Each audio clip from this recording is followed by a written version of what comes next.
तो I was talking about the debugging. तो debugging की हमें ज़रूरत क्यों है और इसकी इम्पोर्टेंस क्यों है? क्योंकि जब हम बड़ा सा कोड लिखते हैं समहाउ और रन टाइम पे जब हम एग्जीक्यूशन स्टार्ट कर देते हैं तो वो किसी पॉइंट पे जाके फट जाता है। अब लेट्स से कि कोई एप्लीकेशन आया और आके इस कंडीशन पे यहाँ पे आके फेल हो जाए, समथिंग लेट्स से कि ऐसा आया और आपका यहाँ पे आके फट गया, ये टेस्ट केस फेल हो रहा है हर बार। ये क्या कर रहा है, एल्स में जाके। अब हमें समझ में नहीं आ रहा है कि क्यों फेल कर रहा है। अब एरर क्या आती है कि एरर में मतलब एरर तो एक्सेप्शन हैंडल हो रखा है, तो एरर नहीं आया, बट ये हमेशा फेल कर रहा है और हमें समझ में नहीं आ रहा है कि क्यों फेल हो रहा है। क्योंकि आपने एग्जीक्यूशन स्टार्ट किया तो जब तक एक्सेप्शन नहीं आएगी वो कोड रुकेगा नहीं। अब जब कोड रुकेगा नहीं तो वो क्या करेगा, एग्जीक्यूशन कंटिन्यू रखेगा। अब जब तक पूरा एग्जीक्यूशन नहीं हो जाता आपको पता नहीं चलेगा। और सेलेनियम की दूसरी सबसे बड़ी प्रॉब्लम क्या है कि सिर्फ अगर आप चाहो कि ये कोड कर दो तो इतने आसानी से नहीं होगा, ये हमेशा फिर से शुरू से एग्जीक्यूशन करेगा। मतलब यहाँ से पूरा क्लास लोड हो गया और स्टार्टिंग से फिर से ब्राउजर ओपन करता है और फिर से रन करना स्टार्ट करता है। जबकि जैसे यूएफटी टूल है, अदर टूल्स में ऐसी चीजें नहीं है, वहां पे आप एक एक लाइन को अलग से स्टेप्स को रन करा सकते हो, इवन आरपीए टूल्स वगैरह में। यहाँ पे ऐसा नहीं होता, यहाँ पे पर्टिकुलर आपको कैसे ही ये रन करना स्टार्ट। तो अगर आपने 1000 लाइन की कोड लिख रखे हैं और लेट से कि अगर आपका वो 900 लाइन पे एरर आया, अब उसको चेक करने के लिए बार बार आपको वो 1000 लाइन के ऊपर से कोड चलना पड़ेगा उसको, ठीक है। और जब 900 लाइन पे आएगा तब जाके आपको देखना पड़ेगा कि एरर, फिर अब फिर से प्रॉब्लम आ गई, नहीं समझ पाए तो बार बार एग्जीक्यूट करोगे, उसमें टाइम वेस्ट होगा। तो उस केस में क्या होता है, टाइम बचाने के लिए हमें डिबग करना पड़ता है। डिबग करके लाइन बाय लाइन हम मूव करेंगे और जहां पे जाएंगे वहां पे रोक सकते हैं उसको, कि अब पहले हम समझ लें कि प्रॉब्लम है क्या। अब जैसे मैं एक चेंज करता हूँ प्रोग्राम में और प्रोग्राम में चेंज करने के बाद मैं ट्रबल करना चाहता हूँ कि इशू है क्या। कि लेट से कि जस्ट मैंने क्या किया कि सब कुछ सही था, सब कुछ सही चल रहा था। मतलब जैसे एग्जांपल के लिए कि मैं एक्सेल ओपन करता हूँ और एक्सेल में मेरे साथ मैंने एक चेंज कर दिया, लेट से सेलेनियम बैचेस, और आपका ये बेसिक फ्रेमवर्क है और इसके अंदर मैं एक छोटा सा चेंज करता हूँ।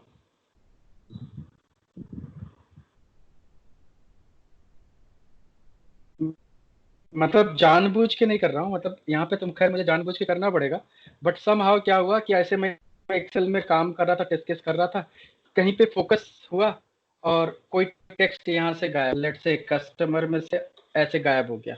अब मैंने सेव कर दिया। अब चूंकि काम कर रहा था, ऐसे होता है ना कभी कभी गलती से सेलेक्ट कुछ भी हो गया, टाइप कर रहा था और कहीं और टाइप हो गया, अब हमें याद नहीं आया, दिखा नहीं, ऐसे गलती होगी। अब हमें तो ऐसे नहीं पता चल रहा। अब मैं जब भी इस प्रोग्राम को पूरा रन करूंगा हर बार ये जाके फेल हो जाएगा। या ऐसा भी हो सकता है कि ये ना फेल हो क्योंकि ये टेस्ट केस मिलेगा नहीं, ये रन ही नहीं हो रहा है।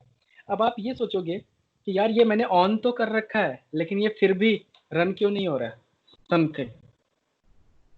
तब आपको क्या करना होगा, डिबग लगा के एक बार चेक करना होगा कि यहाँ से जो चीज उठा रही है और वहां पे जो चीज है वो एक्चुअल मैच हो रहा है कि नहीं हो रहा है। अब इसी को लेट से मुझे ट्रबल शूट करना है। तो मुझे पता चला कि प्रॉब्लम कहाँ पे आ रही है इस पर्टिकुलर टेस्ट केस में, कि टेस्ट केस 5 में प्रॉब्लम है।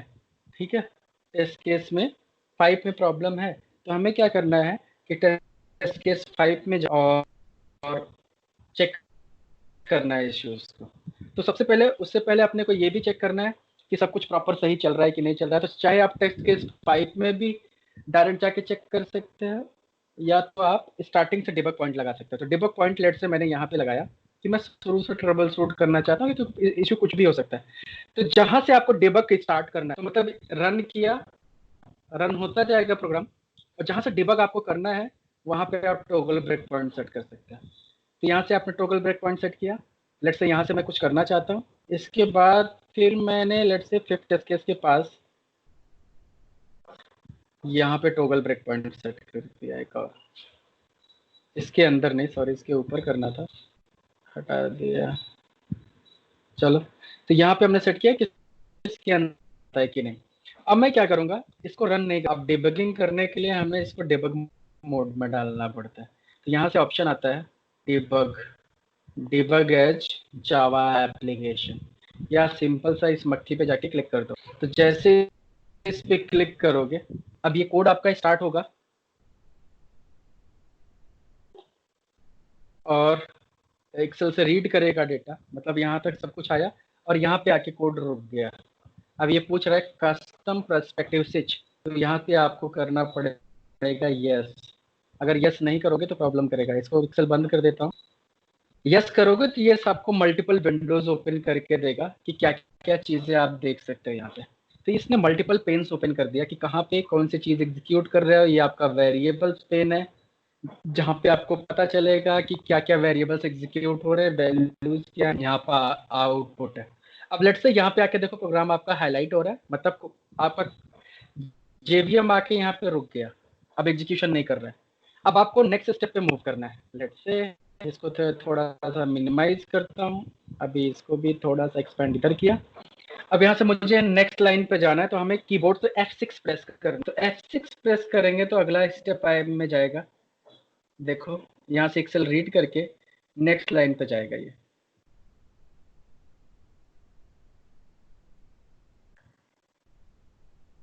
टाइम ज़्यादा लग रहा है, तो देखो कोई एरर तो नहीं आया। नहीं, फिर से F6 प्रेस की, देखो आ गया। अब यहाँ पे आया तो यहाँ पे आप कर्सर ले जाके देखो, चेक कर सकते हो कि इसमें रो काउंट में कोई वैल्यू है, अभी नहीं है। तो यहाँ से अभी देखो रो काउंट में कोई वैल्यू यहाँ पे नहीं आ रही है, क्योंकि रो काउंट वेरिएबल नहीं है अभी, क्योंकि ये लाइन तो एग्जीक्यूट हुआ ही नहीं। अब यहाँ से F6 फिर से करो, तो ये लाइन एग्जीक्यूट हो गई। अब ये लाइन अगर एग्जीक्यूट हो गई तो रो काउंट में देखो कोई वैल्यू आ रही है, यहाँ से दिख रहा है ना, रो काउंट में 15 आ रहा है। मतलब यहाँ तक हम ये श्योर हो गए कि शीट का नाम सही है और शीट से ये डेटा काउंट कर रहा है। अदरवाइज मैं क्या करता है, इसको प्रिंट लगा के चेक करता, या तो प्रिंट लगा के इसको चेक करो, रन करते जाओ, या डिबग मोड में आ जाओ। अब डिबग मोड में आ गया तो यहाँ लूप में आया। अभी आई की वैल्यू 2, रो काउंट 15 मिलेगा, लूप चालू हो जाएगा। तो यहाँ से वन बाई वन एक एक लाइन अंदर जाओ, तो ठीक है। अब यहाँ से वी रन आया, अब वी रन में उसकी वैल्यू चेक किया, तो क्या ये वी रन में देखो क्या आ रहा है, ऑन आ रहा है कि नहीं, पहले एक बार ऑन आ रहा है, मतलब ऑन मिला। तो इसका मतलब है ऑन जब मिल रहा है तो इसके अंदर जाना चाहिए। कभी कभी हो सकता है कि ऑन ना मिले, और ऐसा भी हो सकता है कि स्पेस लग के आता, तो यहाँ पे पता तो चलता कि ऑन के आगे स्पेस है कि नहीं है, क्योंकि वहां पे आपको स्पेस नहीं, और यहाँ पे आपको स्पेस दिख जाता है कि यहाँ पे स्पेस लग के आ रहा है, जबकि एक्चुअल में समथिंग। ये आईडी इसलिए ऐसी छोटी छोटी चीजों को हम, आईडी जो होती है वो इसका ऐसे ही ये नंबर ले लेता है कि मेमोरी एलोकेशन ये कैसे किस ऑर्डर में जा रहा है, वन बाय वन। तो ये रन टाइम पे ये खुद असाइन करता है। ये डिबगिंग का एक इंटरनल इसके कॉन्सेप्ट है, इसमें हमारा कोई कंट्रोल नहीं होता, हमें सिर्फ वैल्यूज से मतलब होती है। ओके। तो इसके अंदर जाओ, वापस वापस गया तो अब कंडीशन ट्रू हुई। ऐसे ही इसके अंदर हम गए। अब यहाँ पे टेस्ट केस अगर मैच किया, देखते हैं कि यहाँ पे टेस्ट केस का नाम क्या आया। टेस्ट केस का नाम आ रहा है ये TC01। ठीक है, तो 1 अगर मिल रहेगा, अब इसको अगर टेस्ट केस का नेम आ रहा है, तो अगर यहाँ पे अब ये अगर मैच कर रहा होगा, अगर ये चीज सही है और जो वहां से आ रही है, तो इसके अंदर जाना चाहिए। और अगर नहीं जगह है इसके अंदर, इसका मतलब ये दोनों टेस्ट केस के नेम में मिसमैच हो सकता है। तो लेते हैं F6 फिर से प्रेस किया, अंदर आ गया क्योंकि मैच किया उसको। तो यहाँ से अभी ये क्या करेगा, अपना काम स्टार्ट करेगा। तो यहाँ से आप F6 प्रेस करते जाओ, इसको अपना काम करने दो। अब यहाँ से गया, टाइटल अगर मैच किया तो ये यहाँ से जाके पास की, फिर एक्सेल में राइट किया, और उसके बाद फिर नेक्स्ट आ जाएगा, ब्रेक पे जाएगा। तो एक्सेल में देखो यहाँ पे पास प्रिंट कर दिया। अब एक्सेल में राइट करने में थोड़ा टाइम ले रहा है, राइट हो गया। अब F6 करेंगे तो ये कहाँ जाएगा, अभी भी राइट कर ही रहा है।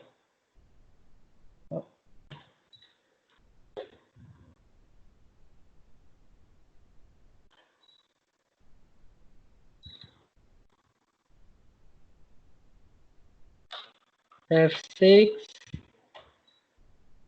टाइम ले रहा है अभी।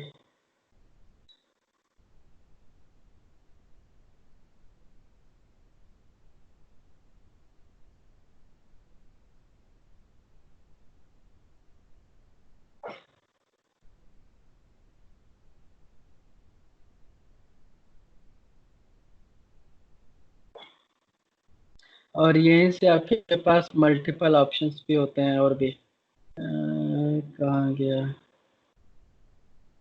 स्टेप इन स्टेप आउट का।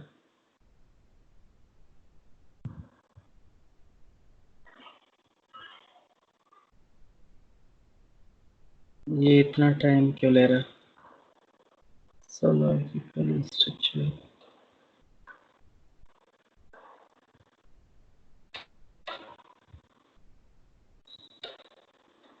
F6 एक्सेल में राइट नहीं कर पा रहा है, बट एक्सेप्शन भी थ्रो नहीं कर रहा है।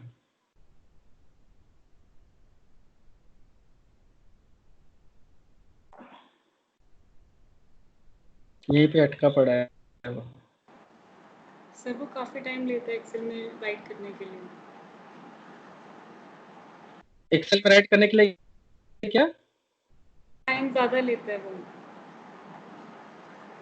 टाइम ज्यादा लेता है? हाँ जी, हाँ जी। अरे इतना कितना टाइम? अभी मैं नॉर्मल नॉर्मल मोड में रन करता तो अब तक हो जाता। हाँ सर, एक्सेल में लेता है ठीक वगैरह।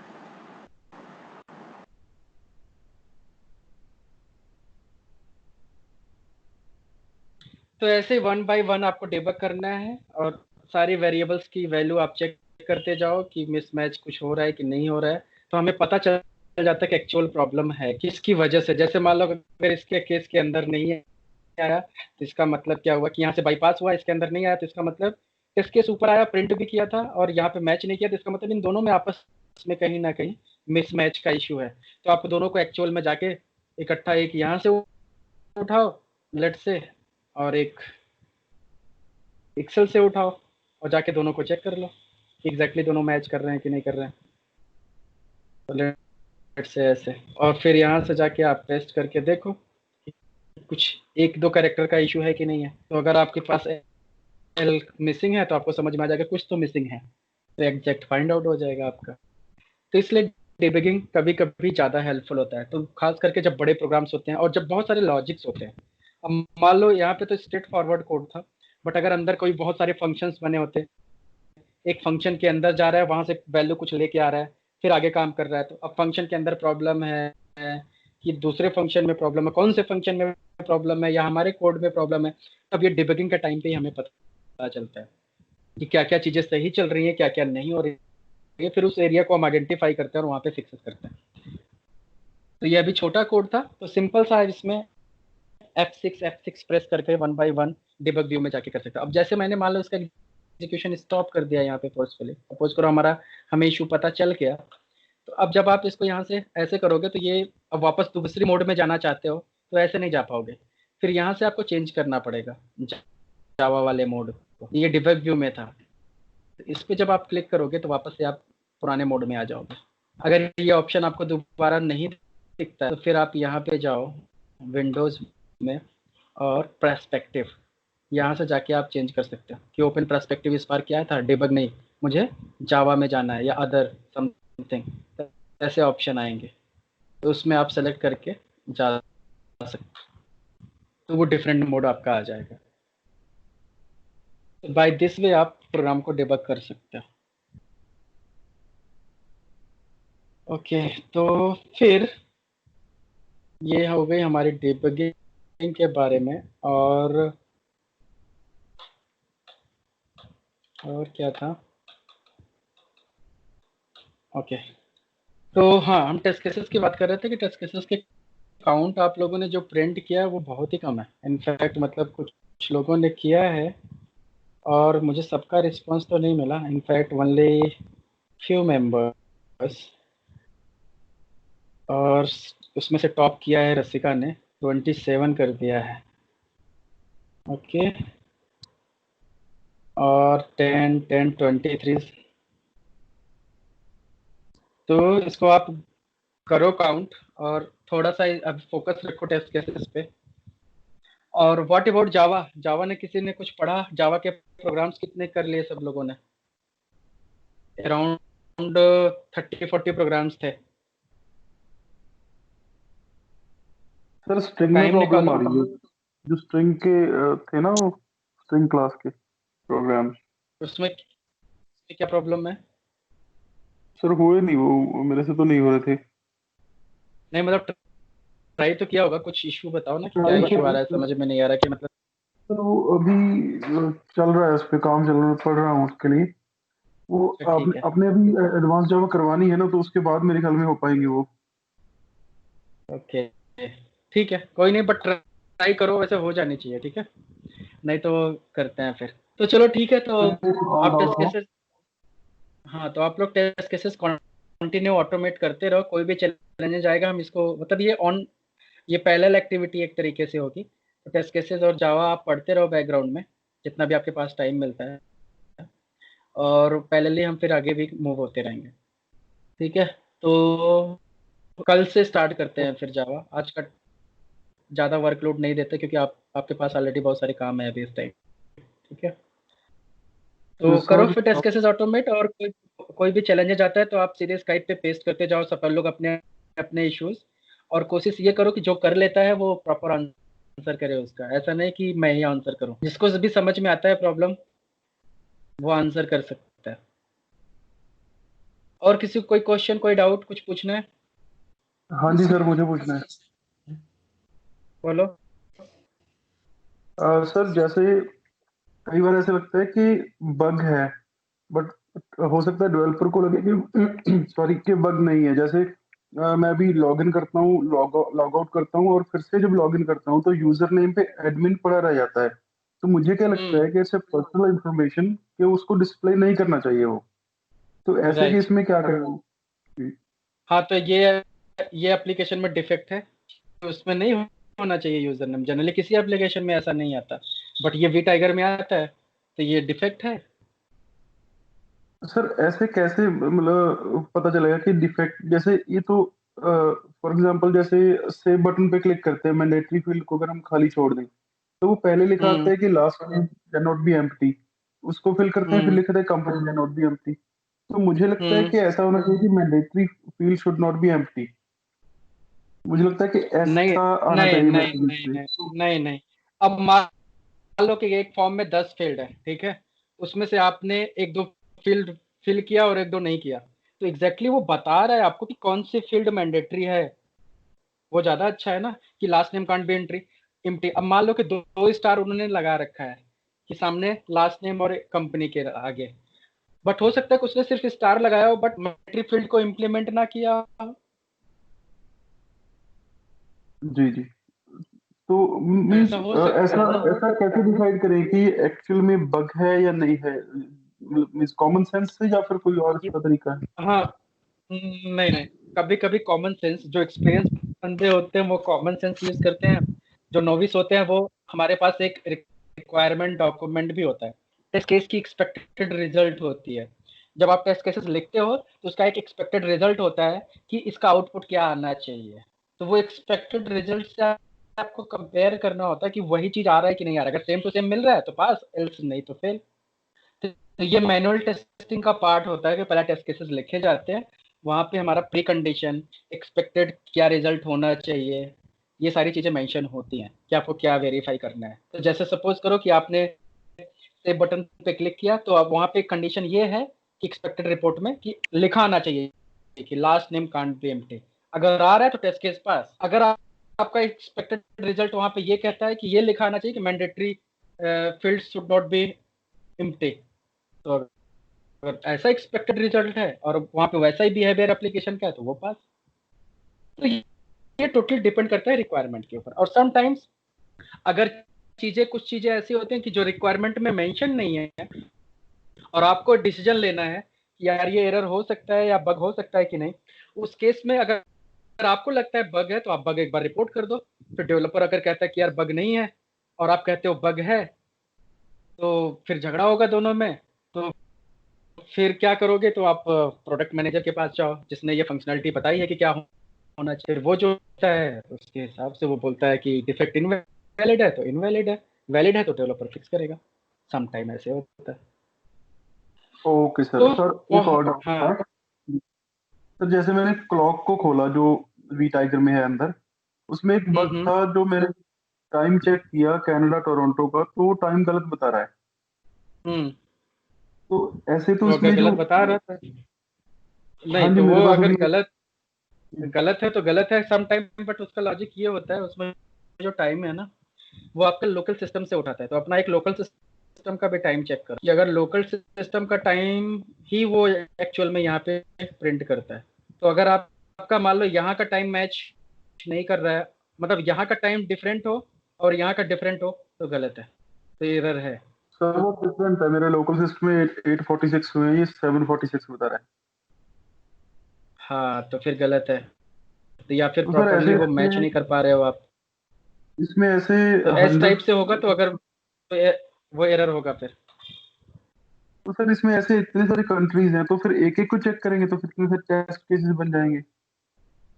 हाँ लॉजिकली ऐसा तो रियल बनता तो टाइम है, है? क्योंकि हाँ जनरली ऐसा होता है कि हमें सारी कंट्री, क्योंकि अभी जैसे हुआ कि मान लो इंडिया के लिए हमने चेक किया, यार सही तो है ये, इंडिया के लिए 4 जुलाई 6:17 PM, जो कि सही है हमारे हिसाब से, तो यहाँ तो चल रहा है, बट अभी कनाडा के केस में फेल हो रहा है, तो हमें अब डेफिनेटली ऐसा करना पड़ेगा ना कि सारी कंट्री चेक करनी पड़ेगी। तो सम टाइम ऐसा होता है कि जनरली हम नहीं करते, बट करना चाहिए। टेस्टिंग का काम ही यही है कि कितना ज़्यादा से ज़्यादा आप डीप टेस्टिंग कर सकते हो, हर एक चीज़ को सोचो, फंक्शनैलिटी को चेक करो। तो ये एग्जैक्टली आपको लगता है कि तो फिर तो 200 टेस्ट केस यहीं पे बन जाएंगे? यस बन सकते हैं, जी सर वही ये कोई बड़ी बात नहीं है। उसमें फिर हम कभी तो कभी कॉम्बिनेशन इसीलिए मैं बोल रहा हूँ कि आठ हाँ दस बोलो। संग्राम बोल रहा हूँ सर, उसमें फिर हम कभी कभी सैम्पलिंग कर लेते हैं कि हाँ इसमें से रैंडम 8-2 टेस्ट केसेस। राइट, तो हाँ अब यहीं पे पिक्चर आ जाता है कि जिसको बाउंड्री वैल्यू एनालिसिस या फिर आप इक्विवेलेंस पार्टीशनिंग टेक्निक्स यूज करते हैं। तो जैसे सपोज करो अब इसमें 200 हैं, तो इसमें से चलो अब 10 का आपने प्रायोरिटी आपने डिसाइड कर लिया कि जैसे सपोज करो कि ये एप्लीकेशन आपकी किस किस कंट्रीज में सबसे ज्यादा यूज करने वाले हैं। तो लेट्स से कि अगर आप कनाडा और यूएसए और चाइना में यूज होने वाली है, तो आप वो 3 कंट्री को सबसे ज्यादा फोकस रखो और उनको जरूर टेस्ट कर लो।